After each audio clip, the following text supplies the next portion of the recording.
Pessoal, então hoje, tá certo? Eu vou mostrar para vocês o espectro da luz branca obtido via um processo de difração, tá? A primeira observação do espectro da luz branca, né, foi com arco-íris e foi via um processo de refração, né? E a primeira pessoa a reproduzir esse fenômeno no laboratório foi o Newton, né? O Newton fez uma frestazinha de luz que vinha do Sol, fez passar por um prisma e decompôs a luz branca e observou o espectro. Quando o Newton fez isso, ele observou um espectro contínuo, tá certo? Cores que iam variando continuamente, desde o vermelho até o azul, tá? Alguns anos depois, tá certo? O Fraunhofer reproduziu esse espectro também, observou de novo a luz do Sol.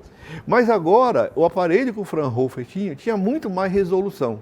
E aí o Fraunhofer observou raias escuras, tá certo? Não um espectro contínuo, tá certo?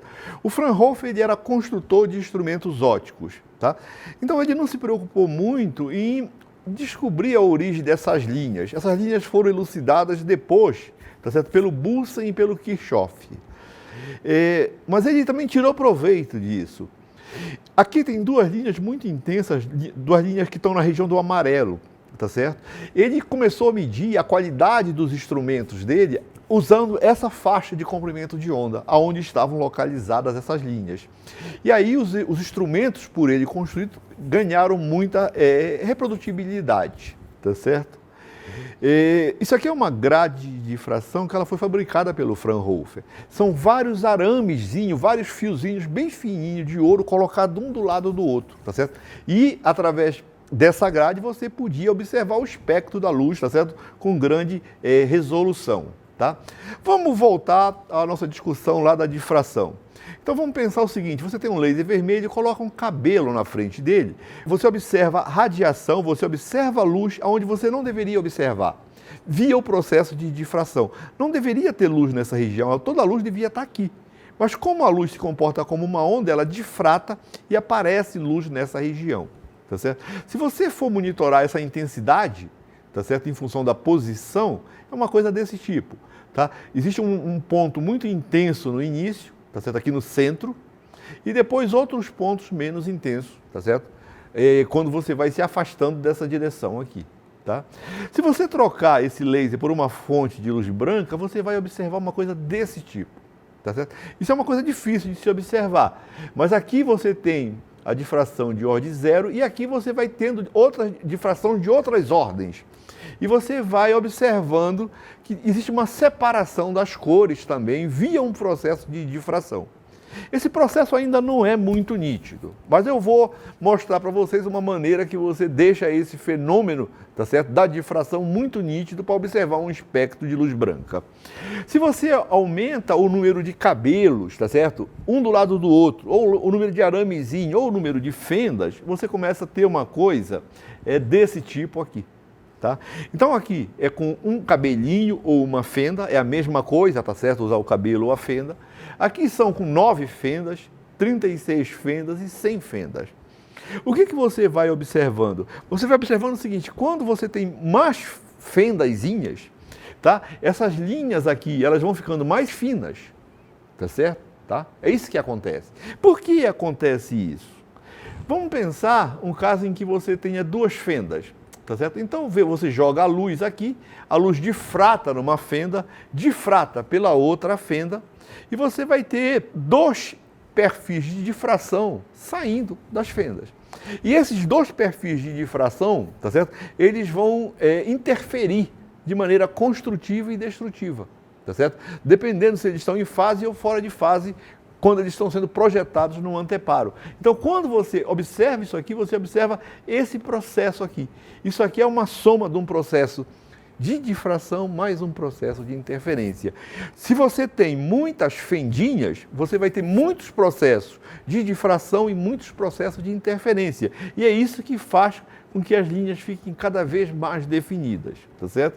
Se você pega um feixe de luz branca e joga agora numa grade, a grade ela tem uma coleção muito grande, um número muito grande de fendas. Você observa uma coisa desse tipo, tá? Existe uma separação espectral agora da luz, tá certo? Né? Então aqui é a difração de ordem zero, sai a luz branca, e aqui é a difração de primeira ordem. E isso aqui vai acontecendo, igual como estava acontecendo aqui. Só tem que agora, como você tem muitos processos de difração e muitos processos de interferência, isso aqui é muito nítido. Então você pode usar isso para decompor a luz. Vamos dar uma olhada agora num fenômeno que nós já observamos, que é o fenômeno da refração. Quando a gente joga a luz num prisma, o que acontece? A cor vermelha é a que menos muda de direção. E a cor azul é a que mais muda de direção com relação ao feixe de entrada. Por que isso ocorre? Porque o azul sente o maior índice de refração. Segundo a lei de Snell, ele muda mais de direção. Tá certo? Já o vermelho tem menor índice, quase que não muda. Na grade de difração é o contrário. Observem que aqui é a difração de ordem zero, aqui está a direção do feixe, está original se propagando. A cor que menos muda é a cor azul. Tá certo? E a cor que mais muda de direção é a cor vermelha. Por que isso ocorre na difração? O fotoazul, quando ele vê a fenda, ele pensa que a fenda não é tão pequena quanto ela é. E aí ele não precisa mudar tanto de direção para manter as leis de conservação de energia. Já um foto vermelho, o comprimento de onda dele é grande. Ele olha para a fenda e diz, essa fenda é muito pequena. Então, por isso que ele muda muito de direção. Tá certo? Então, observe que o fenômeno de refração decompõe a luz, o fenômeno de difração você pode usar também para decompor a luz, tá certo? Mas eles têm características diferentes, tá certo? Tá?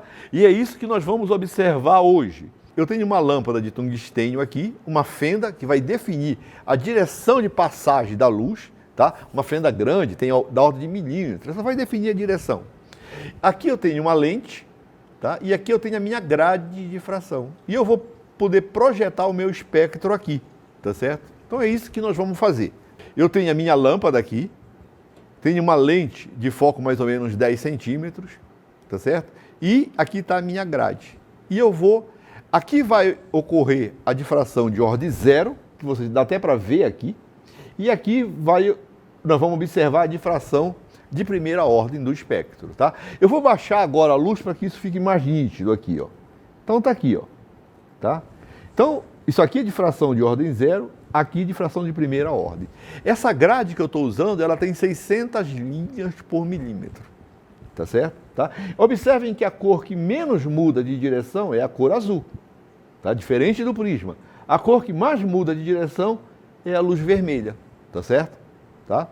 Agora eu vou fazer a seguinte coisa, eu vou trocar essa grade, tá certo, por uma grade que tem menos linhas por milímetro. Eu vou substituir essa grade por uma grade que tem apenas 300 linhas por milímetro, tá? Metade do número de linhas, tá? Então vamos ver o que a gente observa. Aqui está a difração de ordem zero, tá? Aqui está a difração de primeira ordem, aqui está o azul e aqui está o vermelho. E aqui acontece a difração de segunda ordem.